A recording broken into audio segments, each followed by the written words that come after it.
Graça e a paz do Senhor Jesus para todos. Estamos concluindo aqui a série de mensagens sobre o tema geral, crescimento espiritual sadio e equilibrado. E neste último vídeo, o quinto desta série, queremos abordar aqui a questão da intolerância religiosa. Você sabia que a intolerância religiosa tanto é um pecado como também é um crime? Isso mesmo, a intolerância religiosa ela transgride tanto a lei de Deus como a lei dos homens e se constitui um perigo espiritual, para a vida dos cristãos. E o propósito deste vídeo é alertar, neste sentido. Vivemos em uma época onde os meios de comunicação estão aí acessíveis a todas as pessoas, todo mundo quer expor a sua opinião, mas em contrapartida poucos são aqueles que admitem a opinião alheia quando esta opinião é contrária à sua forma de entender as coisas, E aí muitas pessoas tratam, quem pensa diferente de forma áspera, de forma grosseira, de forma inclusive anticristã, antifraternal, E devemos policiar contra esta tendência, ok? Eu vou ler aqui um texto da Santa Palavra de Deus e também vou ler depois um texto da nossa confissão de fé, confissão de fé congregacional, que é semelhante à confissão de fé de Westminster e confissão de fé de Savoy, duas grandes confissões da fé reformada, Preste atenção, porque nós iremos aqui destacar alguns pontos na leitura que vão nos servir, de alerta para não cairmos nesta tendência, que envolve de certa forma o fanatismo religioso, um mal contra o qual precisamos lutar, porque na história nós vemos que o fanatismo religioso levou muitas pessoas, que se diziam tementes a Deus, servos de Deus, a praticarem o mal contra o próximo ao ponto até de matar, Veio aí a Inquisição, tanto católica como inclusive protestante também. Vamos aqui fazer um vídeo depois sobre as Inquisições cristãs, vamos falar da Inquisição católica e protestante, Então, nós não vamos cometer os mesmos erros do passado. Agora, para não cometê-los, é necessário a gente ter consciência, das coisas e as estudarmos, as analisarmos, Então diz aqui a Santa Palavra de Deus na carta de Paulo aos Romanos, capítulo 14. Vou ler aqui alguns versos chaves, tá bom? Começando do verso 1, diz aqui o apóstolo: aceite o que é fraco na fé, sem discutir assuntos controvertidos. Um crê que pode comer de tudo, já outro cuja fé é fraca e come apenas alimentos vegetais. Aquele que come de tudo não deve desprezar o que não come, e aquele que não come de tudo não deve condenar aquele que come, pois Deus o aceitou. Quem é você para julgar o servo alheio? É para o seu Senhor que ele está em pé ou cai, e ficará em pé, pois o Senhor é capaz de o sustentar. Há quem considere um dia mais sagrado que outro, há quem considere iguais todos os dias. Cada um deve estar plenamente convicto em sua própria mente. Aquele que considera um dia como especial, para o Senhor o faz. E aquele que come carne, come para o Senhor, pois dá graças a Deus. E aquele que se abstém, para o Senhor se abstém e também dá graças a Deus. Pois nenhum de nós vive apenas para si, nenhum de nós morre apenas para si. Se vivemos, vivemos para o Senhor. E se morremos, morremos para o Senhor. Assim quer vivamos, quer morramos, pertencemos ao Senhor. Aqui do verso 1 ao verso 8. Agora eu vou pular aqui para os versos, 12, 13 e também 22, que diz o seguinte: e assim, cada um de nós prestará contas de si mesmo a Deus, portanto, deixemos de julgar uns aos outros. Em vez disso, façamos o propósito de não colocar pedra de tropeço ou obstáculo no caminho do irmão. Seja qual for o seu modo de crer a respeito destas coisas, que isso permaneça entre você e Deus. Neste capítulo, o apóstolo Paulo está tratando sobre o tema da liberdade cristã, que tem a ver com a tolerância cristã, está tratando aqui sobre a liberdade de consciência. Dizem que os cristãos, em certos assuntos, né, eles têm a liberdade de crer como eles puderem crer ou quiserem crer, não é? Isso é uma questão entre eles e Deus. Especificamente, o apóstolo aqui está falando sobre dois assuntos. Primeiro, comida sacrificada a ídolos, que na cultura da época, alguns achavam que era pecado comer e outros achavam que não era, né? Porque essas comidas, embora fossem oferecidas a ídolos, estavam presentes no mercado e misturados, né, com as outras carnes, com os outros alimentos ali para venda, né? E tinha cristãos que se escandalizavam quando alguém ia e comprava aquele determinado tipo de alimento, né? E chegava ao ponto de condenar quem comprasse aquilo ali e consumisse aquilo ali, né? E havia também o inverso, quem achava, né, que o outro não tinha uma fé forte porque ele não queria comer daqueles alimentos, e ficava aquele julgamento, né, aqueles xingamentos, aquelas confusões. E havia também a questão da influência judaica no cristianismo primitivo. Alguns cristãos que tinham vindo do judaísmo achavam que havia dias mais especiais do que outros, né? Queriam guardar certos dias da tradição judaica, como o sábado, por exemplo, né? Dias de festa. E aí ficava censurando quem não fazia a mesma coisa. E o apóstolo Paulo vai dizer, olha, um considera um dia especial, outro não considera. Quem considere, faça para Deus. Quem não considera também, né, procure servir a Deus da melhor forma possível. Não vamos julgar uns aos outros por causa destas questões. Então, o apóstolo Paulo, ele era uma pessoa tolerante, né? Era um cristão moderado, que sabia respeitar as opiniões alheias. O que é que nós temos visto ao longo do cristianismo? Bastante intolerância religiosa. Eu não vou aqui nem tratar de intolerância com relação às outras religiões. Depois a gente faz um vídeo para tratar dessas questões, né? Como dialogar com as demais religiões. Estamos aqui falando como dialogar entre o nosso próprio meio, né? Com o nosso próprio povo, né? O povo cristão, né? Não estou nem considerando os cristãos católicos, mas somente os cristãos protestantes neste vídeo aqui. Por quê? Porque na história do cristianismo protestante o que mais tem é confusão por questões doutrinárias, né? Que nem influi nem contribui. Não vai impedir ninguém de ser salvo, ninguém de ir para o céu por causa do que pensa, né? Mas quanta tempestade em copo d'água não tem sido feita, né, pelas pessoas. Por causa da forma do batismo, por exemplo, uns creem que tem que ser por aspersão, outros creem que tem que ser por imersão, e por causa disso, quem faz de forma diferente não tem um batismo válido, né? Tem que ser batizado de novo.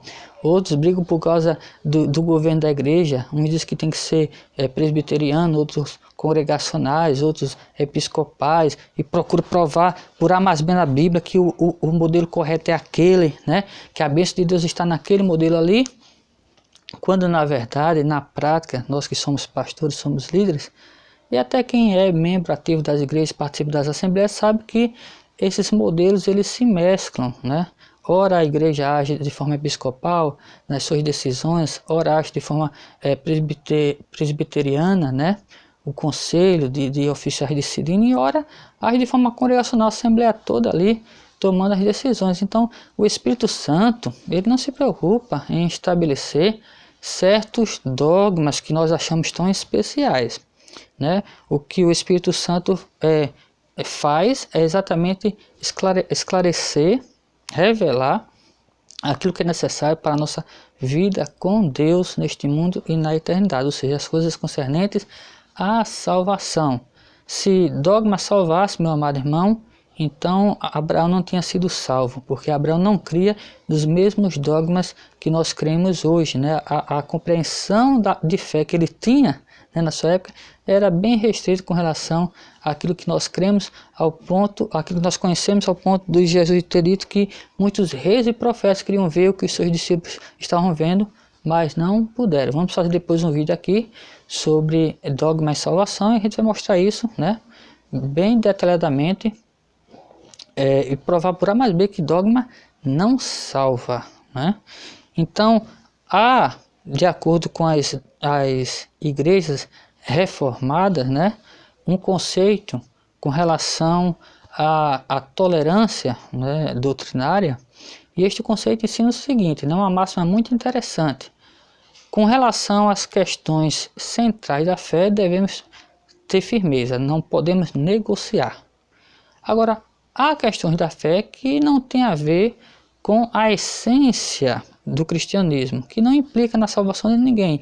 Essas questões são chamadas de secundárias. E com relação a essas questões, nós devemos ser moderados, devemos ser tolerantes, né? Devemos respeitar quem pensa diferente de nós. Eu vou ler aqui a nossa confissão de fé, o que é que ela nos diz aqui no capítulo 1, que fala sobre a interpretação das Sagradas Escrituras, né? Os parágrafos 6 e 7.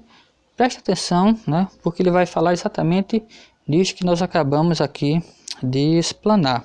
Diz aqui a nossa confissão de fé, que mais uma vez eu reforço. É a cópia da confissão de fé de Westminster e da confissão de fé de Savoy, duas das maiores confissões de fé das igrejas reformadas, né, do mundo, né?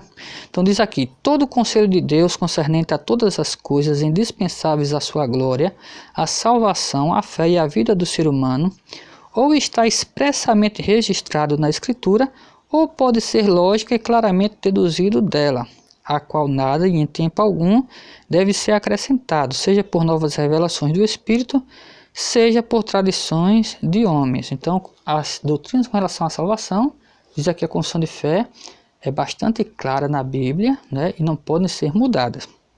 Não obstante, continua aqui, reconhecemos ser indispensável a iluminação interior do Espírito de Deus para o discernimento salvífico daquelas coisas que são reveladas na palavra, bem como, preste atenção, haver certas questões concernentes ao culto divino e ao governo da Igreja, comuns às ações das sociedades humanas, que têm de ser ordenadas de acordo com a luz da natureza e da prudência cristã, segundo as regras gerais da palavra, as quais sempre devem ser observadas. Nem todas as coisas são em si mesmas igualmente claras nas Escrituras, nem igualmente evidentes a todos. Não obstante, aquilo que precisa ser conhecido, crido e observado para a salvação é tão claramente exposto e visível em um ou outro lugar da Escritura que não só os eruditos, mas também os não instruídos, mediante o devido uso dos meios ordinários, podem dele alcançar uma compreensão suficiente. Então, para mim, o texto aqui está claro demais. O texto da confissão de fé diz, né, à luz da Bíblia Sagrada, é evidente que há questões doutrinárias que tangem a salvação e nós não podemos negociá-las, porque aí iremos, né, mexer, né, em algo que é da alçada de Deus, né? Mas há questões com relação à fé que envolvem até o culto cristão, envolvem até a adoração, né? Que isso aí cabe à igreja administrar, cada igreja, né, cada cristão administrar. Eu já vi pessoas brigarem por questão de liturgia, achar que a sua liturgia é mais especial do que a liturgia do outro, né? Comunidades achar que a sua liturgia é mais aceita por Deus do que a liturgia de outras comunidades, né? Vi brigas feias por causa dessas questões. Outros brigam por causa de escatologia, né? Teorias sobre a volta de Jesus, se Jesus vai voltar antes da tribulação, no meio da tribulação, depois da tribulação, e por aí vai, né? Coisas que até hoje os teólogos, durante os séculos, têm discutido e não chegaram a consciência alguma. E nós queremos, né, bater o martelo e definir a questão. E não é assim, né? Então vamos lutar contra todo tipo de intolerância, porque além de ser pecado, além de ser antibíblico, né, é até crime. A nossa Constituição Federal, aqui no Brasil, desde 1989, que proíbe a intolerância religiosa, né, e ensina o respeito mútuo entre as religiões. Se você não concorda, mas respeito. Ninguém é obrigado a concordar com nada, mas o respeito deve haver, né? Hoje em dia já se fala sobre o diálogo ecumênico entre as diferentes religiões, tanto dentro do cristianismo como fora, né? Então, esta lei de 89 ela foi reforçada há pouco, né, em 2019, e ela continua vigente, né? Então, além de transgredir a lei de Deus, é também uma transgressão da lei dos homens você ser radical, ser fanático, ao ponto de não tolerar quem pensa diferente de você em questões de fé. Inclusive nas escolas, né, há um debate muito grande na matéria, né, na disciplina de religião, porque cada professor que quer impor os seus conceitos de fé, e os governos têm tido muito trabalho, né, para definir essa questão, o que ensinar em matéria de religião ao alunado, né, nas escolas do Brasil.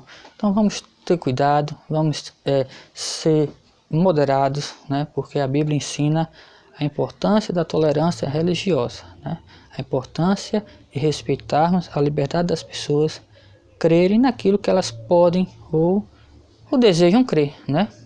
Jesus mesmo não mandou ninguém ir por todo mundo, abrir a cabeça delas e botar a Bíblia dentro da cabeça delas, né? E fazer com que elas se convertessem à força. Jesus não ensinou isso. Ele ensinou: ide por todo mundo, pregue o evangelho. Quem crer e for batizado será salvo. Quem não crer será condenado. É esta a nossa missão, que Deus lhe abençoe. Em nome de Jesus, a gente finaliza aqui essa série de mensagens sobre crescimento espiritual sadio e equilibrado.